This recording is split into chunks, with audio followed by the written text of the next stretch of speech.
Bonjour tout le monde, bienvenue dans une nouvelle vidéo sur la technologie. Donc aujourd'hui, j'ai un sujet particulier à discuter pendant que je suis moi-même en train de faire la mise à jour de mon PC de Windows 10 vers Windows 11. C'est mon PC principal, j'avais encore Windows 10 dedans parce que j'ai mille et une applications installées.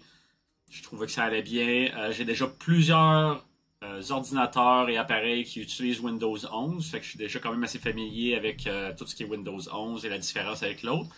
Mais j'avais pas encore fait le switch moi-même. Donc je suis en train de le faire présentement. J'ai tendance honnêtement dans ce genre de situation-là de faire un clean install, de tout réinstaller à zéro. Cette fois-ci, j'ai décidé de ne pas le faire avec toutes les configurations que j'ai fait pour les intelligences artificielles, pour mes NAS, pour tout même mes wallets de Bitcoin, des affaires comme ça. J'ai des affaires que j'aurais peur de perdre. Donc, j'ai décidé de faire un backup en premier, intégral. Puis ensuite, je vais faire la mise à jour directement dans mon ordinateur avec les outils de Windows. Donc, il va passer de Windows 10 à Windows 11 en faisant juste la mise à jour puis en effaçant rien. Ça fait tellement longtemps que cette mise à jour-là est disponible. Je crois qu'ils ont fait beaucoup d'améliorations depuis. Fait que je suis assez confiant que cette mise à jour-là devrait bien se passer. Mais en cas où, je prends quand même le temps de backer mes informations. Puis ce qui va être la prochaine étape, honnêtement, ça va être de me préparer un système avec des VM et des choses comme ça. Puis je vais essayer de réinstaller à zéro mon ordinateur, puis d'utiliser une version plus vanille dans le fond, puis de pas me retrouver dans ce genre de situation-là où j'ai beaucoup d'informations, puis que j'ai comme peur de perdre des choses. Oui, tout est comme un peu supposé d'être backé à plein d'endroits, mais quand même, là, tout fonctionne, puis j'ai peur, comme entre autres, j'ai entendu des histoires d'horreur avec les bitcoins. Ben, entre autres, mon propre wallet de Bitcoin était comme pris dans mon portable qui est mort avant. Puis j'ai été capable de le récupérer, v'là peut-être 6 mois. Je pensais l'avoir perdu honnêtement. Fait que j'étais vraiment content d'avoir réussi à le récupérer. Puis là, ben, il est fonctionnel sur mon ordi. Puis ça, c'est quelque chose d'autre que j'aurais peur de reperdre. Normalement, je pense que j'ai pris les précautions nécessaires. Mais bref, ça donne une idée du genre de choses qu'on peut perdre. Fait que je vais juste aller rapidement. Je vais juste aller rapidement sur ma page principale. Donc, comme j'ai dit, je suis en train de faire un backup présentement. Ce que j'ai fait pour aller dans les backups. Je le vois-tu ici? Donc, j'ai été dans l'ancien contrôle panneau de configuration. Puis j'ai pris l'ancienne méthode qui existe encore dans Windows pour faire le backup des données. Donc, backup et restore en anglais. Le mien est en anglais encore présentement. J'ai fait la recherche, puis je suis arrivé dessus. J'essaie de voir. Ok, il est ici. Backup et restore Windows 7. Donc, dans le panneau de configuration, on peut encore faire l'ancienne forme de backup. Puis, à quelque part, l'ancienne forme de backup est comme inefficiente parce qu'il enregistre tout d'un bloc. Il fait comme un clone. Après ça, quand tu viens pour le réinstaller, il réinstalle le clone. Puis normalement, ce serait mieux, vu que tout le core est pareil, Windows est supposé de rester pareil, de juste aller chercher l'information que toi t'as ajoutée, sauvegarder ça, puis quand tu en as besoin, ben, tu vas réinstaller le Windows sur Internet, puis après ça, tu vas juste remettre ton information à toi. C'est comme ça que ça fonctionne plus souvent qu'autrement à cette heure, au lieu de faire un backup intégral.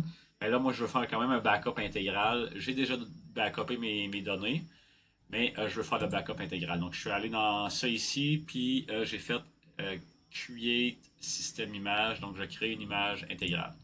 Donc, ça, c'est ce que c'est ici, je suis en train de faire. Mais ici, si on regarde, ça, c'est le logiciel qui... comment ça s'appelle? Le logiciel se nomme PC Health Check Tool. PC Health Check, vous voyez c'est en haut. Donc, c'est en anglais. Je suis habitué de travailler en anglais.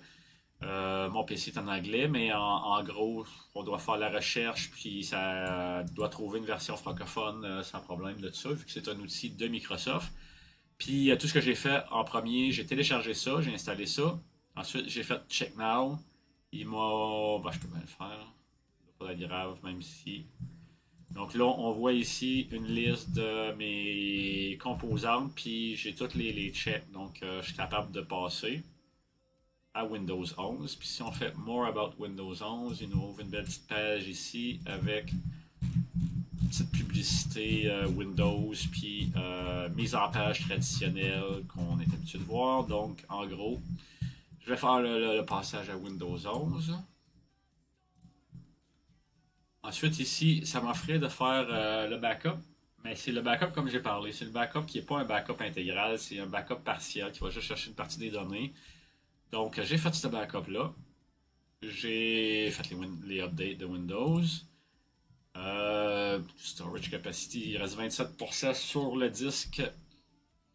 En fait, il est plein à 27%. Fait qu'il reste 73% sur le disque sur lequel je suis. Mais de toute façon, je suis en train de backuper sur un autre disque. Mais je pense que mettons que tu es vraiment sur le bord d'être plein, puis que Windows 11 est un peu plus gros, ou que tu as besoin comme de télécharger quoi en attendant, puis de bouger des données, mais tu as probablement besoin d'avoir plusieurs gigs de disponibles. Puis, vu que Startup Time, je sais pas exactement pourquoi ils me mettent ça. Moi, j'ai pas les détails de mon startup sur celui-là. Donc, bref, j'ai fait juste rouler ce petit logiciel-là pour vérifier que ça fonctionne bien, puis vérifier que je suis éligible, puis vérifier que je suis prêt à faire la mise à jour. Puis ensuite, ce que je vais faire, une fois que le backup qui est en train d'être fait ici est complété, je vais aller dans mon Windows Update, je vais faire Download et Install pour le Windows 11 version 24 H2. Donc ça va être ce que je fais. Donc c'est pas plus compliqué que ça pour ce qui est de la mise à jour Windows. Si votre ordinateur est éligible à faire la mise à jour, ben, je vous invite à faire comme moi. Commencez par faire un backup de toutes vos données. Comme j'ai expliqué, vous allez être en mesure de pouvoir comme retélécharger Windows sur Internet, puis le réinstaller, puis il va prendre toute sa place. Après ça, vous réinstallez juste vos applications à vous, ce qui a été comme propre à vous-même, ce qui était nouveau, puis qui n'est pas dans la version originale.